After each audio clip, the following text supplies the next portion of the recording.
Hey everyone, Morgan here. So I've been asked several times if I could go over the process of how to clean a water bladder. Now, we love water bladders in this household. Kid Rogue has one. Husband and I each have like two each, one each in our bug out bags, and then one just for hiking. This is my hiking camelback system. And no, they don't have to be camelbacks. It could be anything, okay? Just water bladder systems. This actually tucks in here, and then that zips down. So I have complete access to the water bladder. Many people think that you can't leave water in a water bladder because the water will get bad, whatever. But there are a couple factors here in which it's keeping it good. I would say it's probably okay to keep water in here for 6 months. It's probably okay to keep water in here for longer, but it's just good to have the freshest water possible, right? So like in our bunch bags, our bug out bags, we keep water bladders in there, and we'll keep the water in there and we'll change it out every 6 months, and we'll clean it and all that. There's a couple things happening in which why it's good. First of all, we only keep water in here. So you're not having any other bacteria growth from anything else. Even if you were to put electrolyte drinks in here, the powders or whatever, and you were to fully clean it, it might still have some adverse tastes or flavors or something like that, and it might still grow bacteria. So you want to make sure that if you do have a water bladder for your bug out bag, that you're just using it for just water, brand new out of the pack. You've used it for just water, okay? And if you do use it for anything else, make sure you really, really, really clean it well, because it will grow mold if you put any of that, electrolyte powder or anything else in here besides water, okay? Gatorade, whatever. So also the second thing that is working with this to keep the water good is that it's nice and dark. It's covered. No light is getting in order to expose the water and make it go bad and grow the bacteria and all that. So and also our water bladders are inside of our bag, so it's still being protected from any direct elements, period. Okay, so let's get to the actual cleaning process. So a couple of things here that I want to show you. First of all is this drying rack. This is going to be really important. I'll show this at the very end, but this is going to go in here to keep it open and dry. Now, a couple tools you're really going to want to get is this first one is going to be a little scrub brush that you just scrub right inside here. And this tool is the tool that you're going to use for the hose. So like I can pull this out. I'm gonna take this apart here, and I can take the whole thing out. Oops. Make sure that any water is coming out. Okay, so it's really easy. You just push it through and you just snake it in. It gets to about here-ish. So that's okay. What you can actually do is there's another little brush that you can use to kind of get up in there. Okay, so you really do want to clean that. That can have some buildup and residue on there, especially with the bite valve, with your bacteria and stuff like that getting in and out. This really needs to be nice and cleaned. So get all on the outside as well. So if you want to put any kind of soap or baking soda in here, you totally can. What I would do is I would just put the soap or baking soda on the end here and then just snake it through. Make sure that you're rinsing it out fully, okay? Give it lots of rinses, okay? Okay, so once that hose is taken care of, now comes the really fun part. So how the heck do you even clean this thing? So I would just suggest, clicking this back in, the hose back into the water bladder, because with some of them, the water will start gushing out and some of them won't. It just kind of depends on what you have, but it's better safe than sorry. Okay, so here's the part where you're going to use either baking soda or soap. So we're going to put a little bit of baking soda in. Just a little bit. You don't need a lot.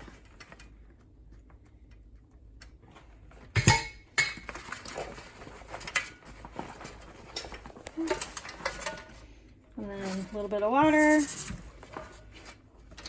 Okay, then you're just going to take this and you're just going to scrub it all over. So while baking soda and soap will be totally effective, there are actually water bladder tablets that you can just throw in there, and it'll have all the instructions and stuff. We've never really used the tablets. You know, we've been perfectly happy with just you know, cleaning with baking soda, giving it a good, you know, clean down with these brushes and everything. But the tablets work as well. And the tablets may be especially more effective if you do put like electrolyte powders and things like that, because it will actually help to really super clean it. So yeah, but baking soda or soap should be effective, just as effective as well.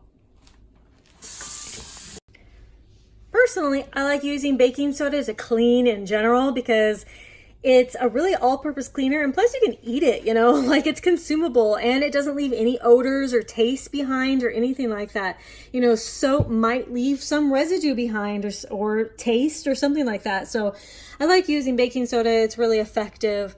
And the tablets that you can buy, I think Camelback makes some, I think some other companies make some, but the tablets will also be effective. So a couple things to note here, you know, this is a nice big opening.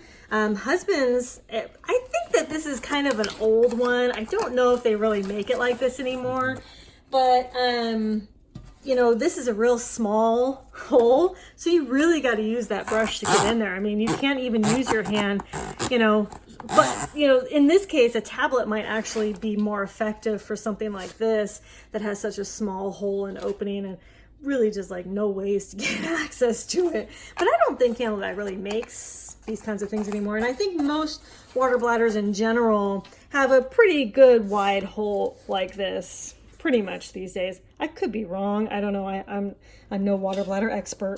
Yeah, I bought this Camelback like 15 years ago. Yeah, it's been a while. So, you know, there have been some advances in water bladders.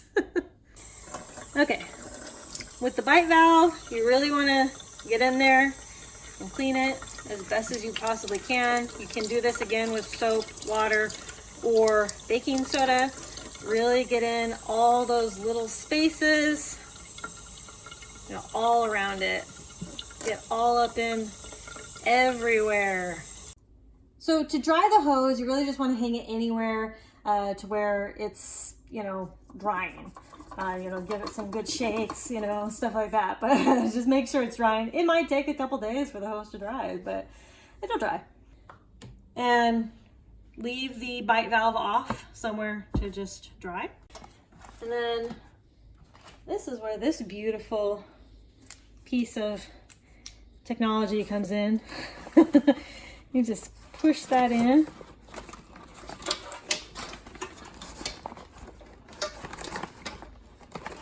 There we go. Getting stuck. And I want to make sure that it's nice and expanded, like keeping everything open. There you go. And then carefully, you know, you can put it anywhere. So, as you can see, it's keeping it nice and open. And I will just, you know, let everything air out exactly as it is, just like that, for probably a good couple days, more if you want, you know, whatever. That's basically it. Let all of your tools dry and wash your tools and all that. And that's basically it. It's a lot easier than it actually sounds, you know, how to clean the water bladder. You know, as this only took me 10 minutes to really clean it, and that's mainly because I was going really slow for the camera, explaining a lot of stuff. I would suggest giving your water bladders a good clean probably every 6 months or so, and especially, you know, if they're only keeping water in it. If anything, you want to clean anything more than every 6 months, clean the bite valves and the hoses probably a little more often, but otherwise it should be fine to do it every 6 months. That's what we do. There's been no adverse tastes or odors, no mildew. We've been doing this for years. This exact routine and everything I've been telling you. So you can buy all of these tools on Amazon. In fact, I'm going to put some links down below to where you can go find those tablets as well. And these tools, you may be able to find them in sporting goods stores. We were able to find like this cleaning rack in a military surplus store. You know, it just kind of depends, but I'm going to put some links down below to where you can go and kind of easily find that stuff. Thank you all so much for watching. Hope this was helpful. Conquer tomorrow by preparing today. Talk to y'all tomorrow. Bye.